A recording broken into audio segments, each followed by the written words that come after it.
dead. So some dead visitor, a ghost.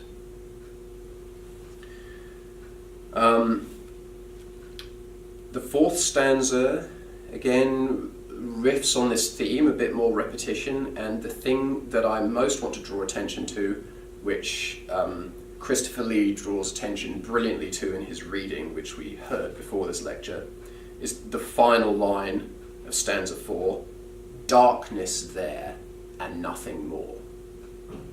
So it's midnight, so of course it's dark unless you're in the Arctic Circle in summer, but darkness has, again, this doubled meaning, right?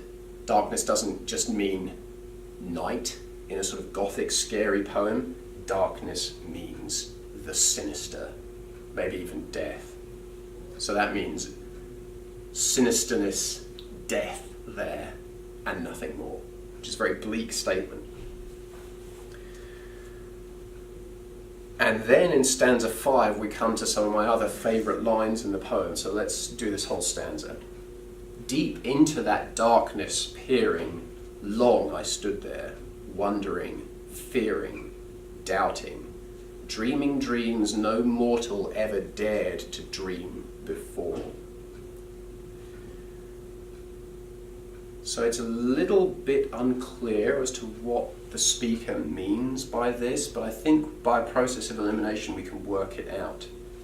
So I just articulated the doubled meaning of darkness.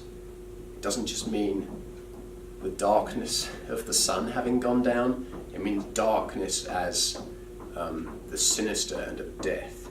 So our speaker peers deeply into that darkness. So he's looking out there to see if there's a visitor somewhere out who's just tapped on his door and walked away. But metaphorically, he's peering deep into the darkness of death, right? So, long I stood there, wondering, fearing. And what's he wondering about? You're not going to wonder if there's someone out there or not. I mean, maybe, but how scared is he really of some random person knocking on the door? Wondering, fearing, doubting, dreaming dreams no mortal ever dared to dream before.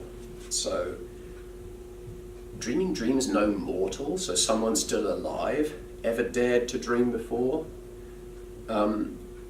We've already heard about his lost, dead Lenore. We don't know about his precise relationship. Hopefully it's his romantic love interest. We know she's dead. We know he's been peering into the darkness of death.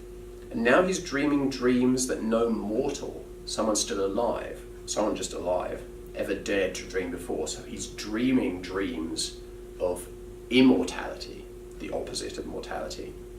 So he's dreaming, potentially, of joining his love. Either his love coming back to see him, or him going to see his love. So that very much articulates the otherworldly aspirations of our main character and foreshadows the otherworldly events that are about to happen. But the silence was unbroken, and the darkness gave no token, and the only word there spoken was the whispered word, Lenore. This I whispered, and an echo murmured back the word, Lenore. Merely this and nothing more. So look at the order of events here. We don't have the explanation, this I whispered, first. What we have first is the whispered word, Lenore. It's like it's coming out of the darkness. But it's actually him that's done it. So this, again, speaks to that weird otherworldly experience that being in the dark can give us.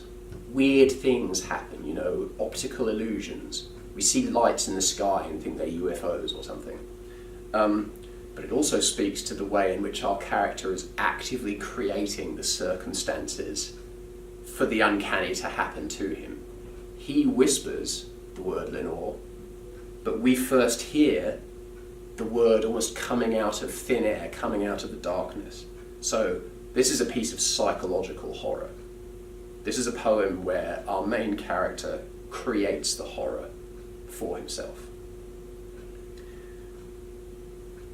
I'll come back to stanza 6 in a moment. because I've got a half-hour time limit on this camera.